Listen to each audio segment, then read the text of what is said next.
Now, John said, the man that's born again, the man that's born of God cannot sin. And John didn't say cannot continue to sin, because that's not what he meant. He said cannot sin. And it's true. How many of you sin here? Nobody? How many of you sin? How many of you have sinned in the last few days, or in the last few weeks, or in the last 1 year? How many of you here have sinned? Okay, now you're not putting up your hand because you don't know what I want to say. But I know how to get you. How many of you have asked God to forgive you of any sin in the last 1 year? Look around and see who's honest. Okay. I'll tell you what sin is. Now, hello? It is true that if you're born of God, you cannot sin.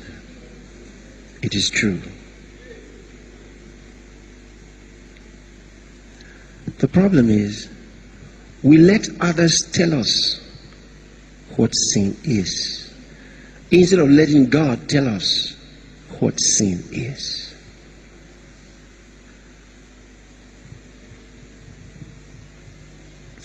It is not possible to walk in love and sin. It is not possible. See, the same John said, if any man sin, we have an advocate with the Father, Jesus Christ the righteous. So was he contradicting himself when he said, the one that's born of God cannot sin? How could he tell us, if any man sin, we have an advocate with the Father, Jesus Christ the righteous? See, the judgment of God is not the same as the judgment of man.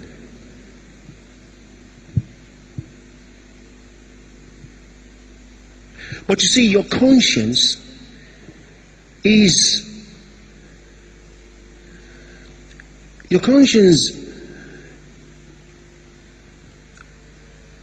either liberated or in bondage, depending on what you've been listening to.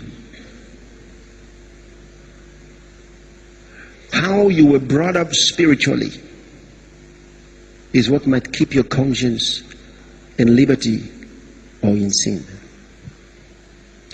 or rather in bondage. There are people who are forever in the consciousness of sin. And the consciousness of sin is more terrible than sin itself. Because the consciousness of sin will take a man to hell for sure.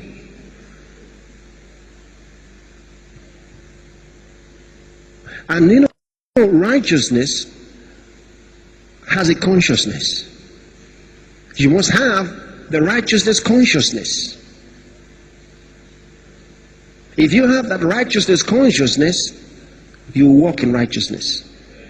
But if you have sin consciousness, even though you are righteous, you walk in sin. Now, what is sin? I can tell you.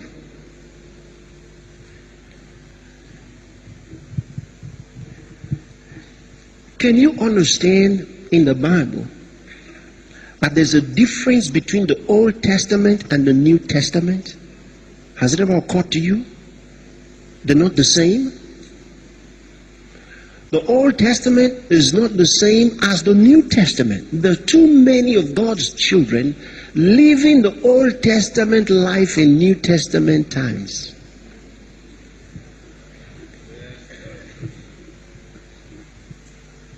Hello? Are you still there?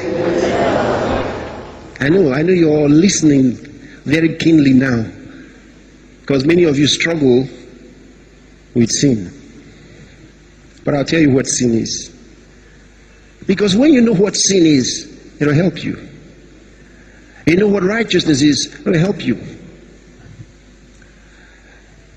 Sin, now, follow this carefully. Let's clarify something. in the Old Testament, nobody knew what sin was until God said, thou shalt not, thou shalt, and thou shalt not. Because sin is not imputed, according to the Bible. Sin is not imputed when there is no law. Where there is no law, there is no sin. Is that correct? So until the law came, they did not know sin. And that's what Paul argues in the book of Romans when you study in the 7th chapter. He said, I didn't know sin until the law said, thou shalt not covet.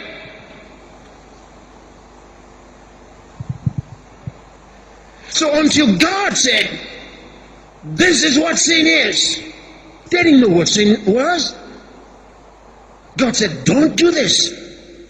And so, but they had the tendency to do what God said not to do. Everything God said don't do was what they wanted to do.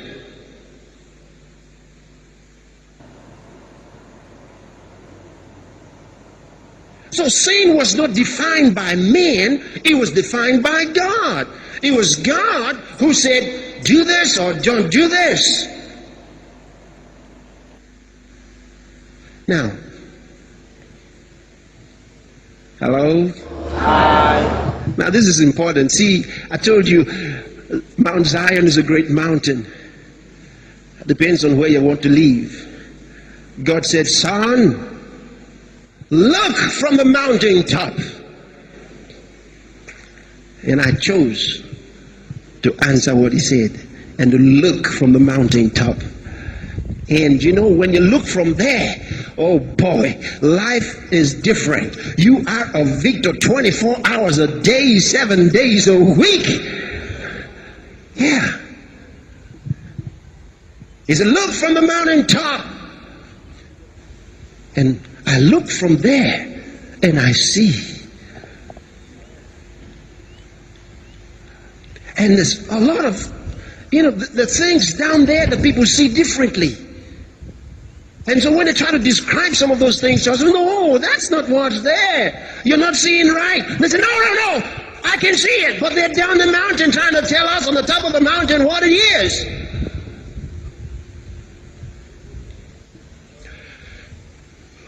Paul said in the New Testament